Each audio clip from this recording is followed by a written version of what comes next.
গত 27 তারিখ পশ্চিম আসনে নমিনেশন দেওয়ার সময় মানুষের জোয়ার ভাটা তখনই দেখেছি। সমুদ্রতে যখন জলের ঢেউ আছে ঠিক এইভাবে ওই সিটে তো যারা প্রার্থী হয়েছে তার মনোনয়ন পত্র বাজেয়াপ্ত হবে।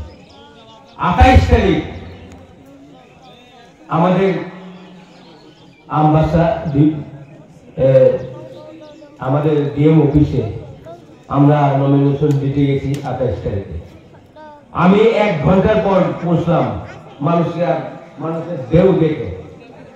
এবার এই ত্রিমুখী চুক্তির মধ্যে আমার সমীরবাবু বলেছে যে হাজার হাজার না লক্ষ লক্ষ ভোট নিয়ে ত্রিপুরার একটা ইতিহাস করবে এই যুদ্ধে।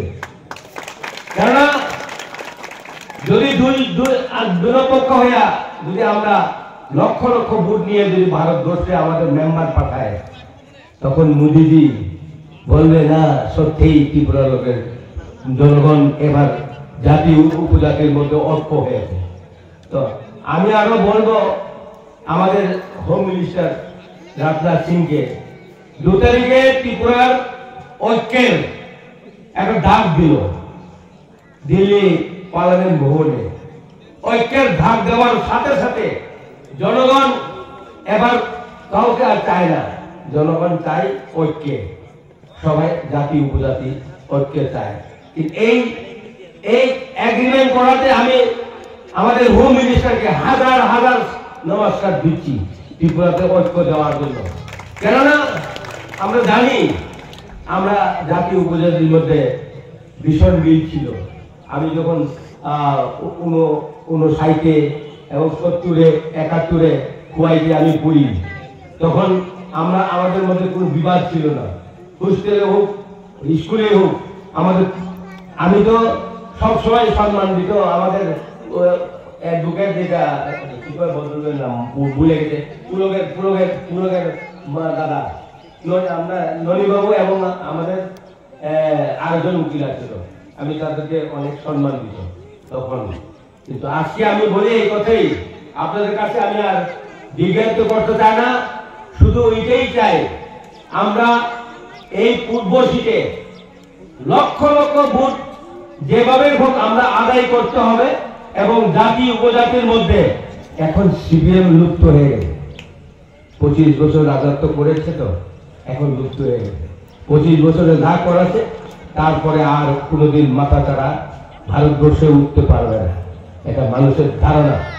সেই কারণে আমরা দেখেছি, আমরা জানেন মনে হয় 25 বছর রিয়াং শরণার্থী কিছু করে না।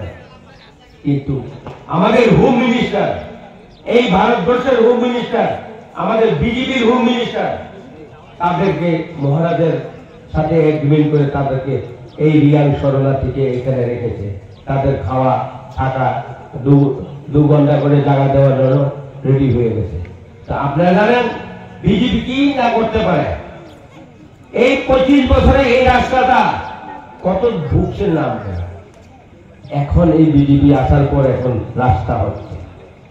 25 বছরে কোনোদিন রাস্তা করে নাই তারা। এটা খোয়াই শহরে জিজ্ঞেস করো, খোয়াই শহরের লোক বলতে পারবে। কিন্তু আমি আমার ব্যক্তিগত একটাই কথা বলে আমি যাই, এখানে এই রাস্তা আসার সময় বাউদিকে আর ডান দিকে যে জমিনগুলি আছে এখানে কৃষকরা এত উদ্যোগ আছে।